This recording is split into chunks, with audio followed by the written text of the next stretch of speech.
So today we're going to be talking about the most important muscle in the body, your chest. Like my friend Mark Bell says, big chest, big checks. Like my other friend Hug Finn says, build the chest, f the rest. Before we start this video, I want to get something out of my chest. There's no such thing as the best exercise to build X muscle. We're all built differently. We have different dorsal lengths, different chest diameters, wingspans, etc. Therefore, an exercise that works extremely well for me might be of little benefit and might leave you in pain, for example. I learned about the concepts I explained on this video from one of Ben Pakulski's seminars, so if you ever have the opportunity, I would highly recommend attending one. When it comes to growing a specific body part that's lagging or that you want to enhance further, the first place people look to make changes is in their sets, reps, and frequency. That is, adding more reps, adding more sets, and hitting that body part more times per week. And while that's not inherently wrong, it is missing a crucial component, and that is form. Meaning, technique and execution should be the first thing on your list. It's not a matter of choosing the best exercise, adding more random exercises, or doing more of them, but of choosing the best exercise for you and performing it with perfect technique. As far as hypertrophy goes, some of the biggest mistakes people make is adding too much variation and never fully mastering any movement, and on top of that, executing it poorly. If you're trying to grow your pecs, for example, your first concern should be to actually train the pecs. Muscles grow when you apply tension. In order for the muscle to exert the maximum amount of tension, there needs to be a certain level of stability. Think about it. Muscles are anchored from 2 points. When you perform an exercise, you need one end of the muscle to be fully stable or stationary, like an anchor, so the other part can move with full range of motion and be fully tensioned. The origin of the pecs is the clavicle, the sternum, and the cartilage of the lower ribs, and it inserts in the bicipital groove of the humerus. The action of the muscle is then determined by bringing the insertion towards the origin.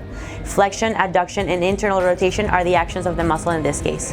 It's important to understand basic anatomy such as origin, insertion, and action so you can fully maximize each exercise you do. When you draw a straight line from insertion to origin, that tells you exactly what area of the muscle you're focusing on the most.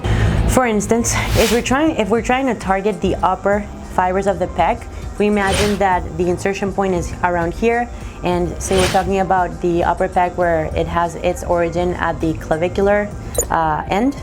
So if you have the arm out here and we're trying to simply draw a straight line from insertion to origin, it looked like this.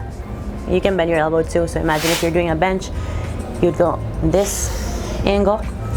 If you're trying to target the lower area of the pec, you'd go from insertion over here to origin in here, so it looked more like this. That's why doing a decline press for the lower pecs is what works the best. Now, the amount of decline that you're gonna have to do is obviously gonna be dependent on, one, the amount of hypertrophy of the chest, and two, the chest diameter. People that have a larger thoracic cavity or chest are gonna need less of a decline than someone that has a very flat chest. They'll need more decline to target this lower fibers of the pec. And finally, the middle part of the chest, same thing. You have your insertion point here and your origin right here. So you're gonna go from here in there. The second part of the equation, as far as the pecs is concerned, is having a solid base on the back. In this case, the scapula or shoulder blade needs to be locked down and in, so retraction and down, to allow the pecs to function properly. For that purpose, I recommend starting your chest day with an upper back activation exercise routine. All right, so the first exercise I'm going to show you targets specifically the lower traps and rhomboids. You don't really need to add much weight to this one in order to make it effective. So don't get greedy with wanting to add a ton of weight, because you'll be able to get equal amounts of benefits if you don't add any. So you're gonna start with your arms overhead, and what I want you to avoid doing is bringing your shoulders up over your ears. So you want to keep your shoulders down, and from there you're gonna start up here, raise them up an inch off the ground, hold it there, lock your elbows hard, and then try to keep your shoulder blades in that same position and lower your arms down. Hold it there in a T, keeping your shoulders away from your ears, and bring them back up again. Shoulders away from the ears, scapula retracted and down, holding your elbows tight. And the next one, you're gonna use very light weight. So again, don't get greedy with how much weight you use. It doesn't have to be heavy at all.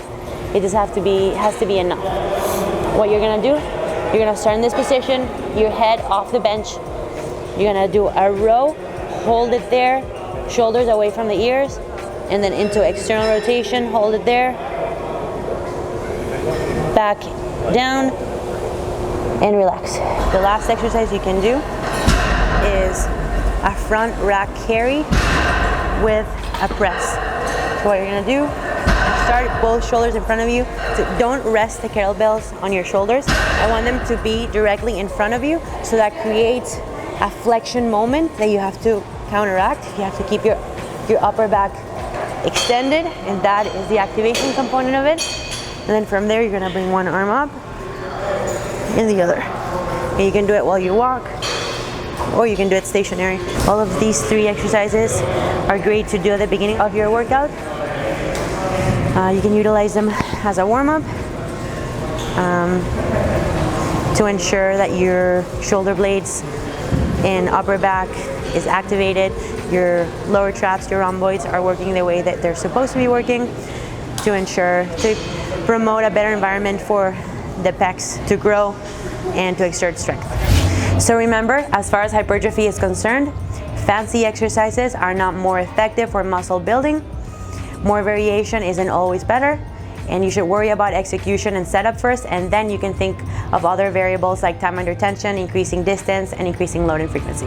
Catch you guys next time.